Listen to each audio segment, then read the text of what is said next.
Tripods are often underrated, and even though they are essential tools for photography, most people don't do sufficient research before buying them.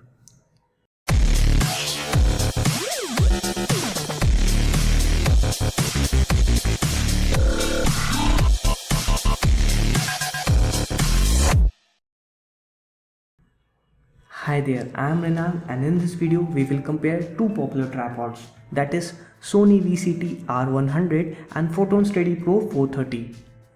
If it's your first time here, then you should know in this channel I only review stuff that I have personally used and find it worth enough to recommend. Now I have been shooting videos and using tripods for over 2 years now, and some of the important things to look inside a tripod is its height, its weight and the stability of its head. Therefore, we will use the same factors to find out which tripod is better for what type of people. So without any further ado, let's get started.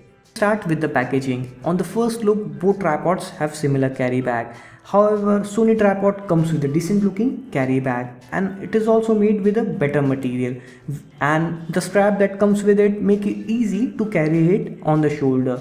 Whereas Photon carry bag is made up of cheap material and there is a big branding on the top, which I don't like, and it also misses the strap, which make it a little difficult to carry it outdoors. Moving on to the build quality, where there is a huge difference. Sony products are often known for their quality, and it also reflects in the tripod as well. The tripod is made up of metal and it feels very strong in hand. The head is also sturdy, which make it easy to balance.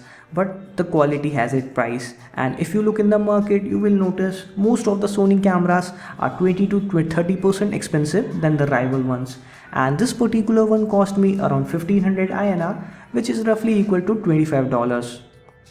On the other hand, Photon tripods are cheaper. This one cost me around 1000 INR, which is roughly equal to $15. Though this one is made up of plastic, the build quality is pretty okay. Especially considering the price, it is definitely a decent tripod. However, don't expect the tripod to last longer, especially on rough usage. And on the scale of 0 to 10 of build quality, if Sony tripod is 9, then Photon tripod would be not more than 7 or even 6.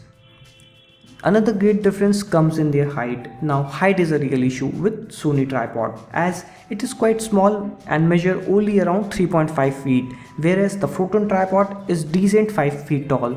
However, if you have plans to use the tripod at home, then height won't be a big deal, as you can always put the tripod on some table and gain extra height. But if you have plans to use tripod outside, then height can be a deal breaker. General rule of thumb says to go with the bigger tripod, because you can make them smaller if you want to, but not the other way around.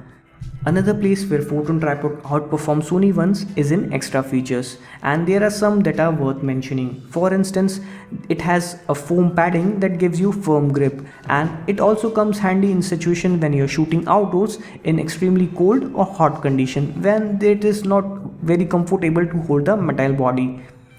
Another interesting feature is the fluid indicator that tells you the tripod is perfectly balanced or not, which is kind of cool. Both entry-level tripods are good for camcorders and point-and-shoot camera. However, I won't suggest them for DSLR with big lenses, as they cannot hold that much weight. Maximum load capacity for both tripods are around 1 to 2 kilograms under practical usage. Assuming that many of you don't know how to use a tripod, I will give you a small demo on how this thing works. So in Sony tripod, all you have to do is put the camera on the mount and rotate the screw, and that's it.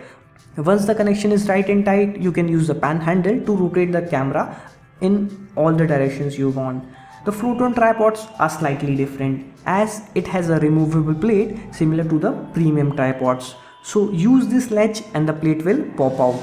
Now mount your camera on the screw, and once you are done, you can add it back to the tripod. So overall, both of these tripods are made for beginners and they are pretty user friendly. Now the final question, which tripod should you buy? And simple answer to this is, it comes to your requirement. So if you are a beginner looking for a tripod for casual activities like recording home videos with family or shooting outdoors for fun, then you should go with the Prothon tripod. However, if you're looking for something more professional like making YouTube videos, then you should go with the Sony tripod.